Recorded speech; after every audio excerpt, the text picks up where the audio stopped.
Bismillahirrahmanirrahim. Assalamualaikum warahmatullahi wabarakatuh. Bertemu kembali kita di dalam kelas sirah bersama Ustazah Sharifah. InsyaAllah pada hari ini kita akan sambung pelajaran kita di bawah tajuk Pembangunan Negara Islam. Subtopik yang pertama, kita akan belajar tentang perbinaan masjid. Masjid pertama iaitu Masjid Quba. Masjid Quba merupakan masjid pertama yang dibina oleh Rasulullah. Masjid Quba dibina pada hari Isnin 8 Rabiul Awal sewaktu peristiwa Nabi berhijrah ke Madinah pada tahun ke-13 kerasulannya. Nabi menetap selama 4 hari di Quba dan membina masjid bersama para sahabat. Bahan binaan Masjid Quba ialah merupakan berasaskan batang dan pelepah kurma. Masjid yang kedua ialah Masjid An-Nabawi. Masjid An-Nabawi atau disebut sebagai Masjid Nabi. Masjid An-Nabawi masjid kedua yang paling suci serta menempatkan makam Rasulullah sallallahu alaihi wasallam, Sayyidina Abu Bakar As-Siddiq dan Sayyidina Umar bin Al-Khattab. Masjid ini dibina di atas tanah 2 orang anak yatim yang telah dibeli oleh Rasulullah semasa tiba di Madinah. Kelebihan orang yang solat 1 kali di Masjid An-Nabawi, pahalanya seperti 100 kali solat. Masjid yang ketiga merupakan Masjidil Haram.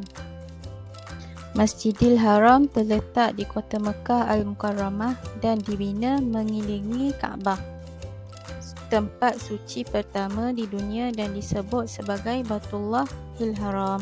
Ketiga, masjid ini telah dibina oleh Nabi Ibrahim dan anaknya Nabi Ismail. Subtopik yang kedua kita akan belajar ialah berkaitan dengan peranan masjid dalam pembentukan negara Islam. Yang pertama, masjid dijadikan pusat kemasyarakatan di mana yang pertama membincangkan permasalahan, yang kedua memupuk perpaduan umat, yang ketiga merancang penstrukturan negara seperti sistem pemberian zakat. Yang kedua, masjid dijadikan pusat pengajian ilmu di mana program pendidikan dilaksanakan bagi menyampaikan ilmu. Kedua, dijadikan tempat penginapan bagi golongan yang ingin menuntut ilmu. Yang ketiga, masjid dijadikan pusat ekonomi di mana pusat pentadbiran zakat, cukai iaitu jizyah, harta rampasan perang, ghanimah. Yang keempat, masjid dijadikan pusat kesenian di mana tempat memperdengarkan bacaan Al-Quran dan qasidah.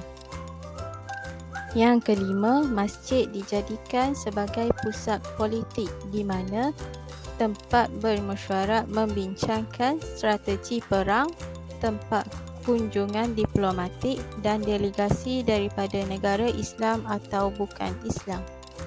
Yang terakhir, masjid dijadikan pusat ibadah di mana masjid dijadikan tempat solat 5 waktu, beriktikaf, membaca Al-Quran dan lain-lain lagi.